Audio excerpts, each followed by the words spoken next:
中央颁发现金1万块，若新竹环山乡阁加拨5000块，为拜日开始连续3天会伫乡内分，若大约有12000人会当领到钱。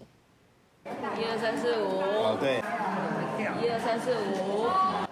领到5000块红包，怀山乡亲大人拢笑嗨嗨。加上中央最近发了1万块，怀山乡一个人就有15000会当用。有一个阿伯厝内总共有9个人，一个领就是45000。有钱你谁不开心呢？对，领到钱要怎么花呢？领到钱打算怎么花？去花5斤1饭店。最起码是不是多了5000块，我们可以买很多日用品。新冠怀山乡因美国关税甲汇率的冲击，拜日开始连续3天，发予乡亲一人5000块的生活补助金。有资格领的人，拢总有12000人，差不多爱开6000万的预算。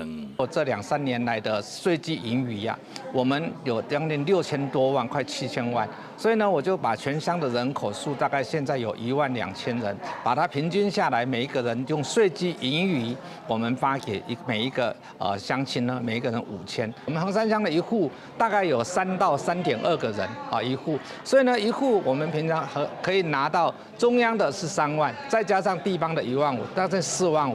我相信这4万5虽然说对于某些人不是多，但是呢，对我们乡下人讲，这个45000块啊，至少可以让他们过1年的水电瓦斯等等。其实怀山乡伫4年前特别因为新冠疫情，一人发1000块的纾困金，过当年是各发一人2000块，今年各发5000块的生活补助金。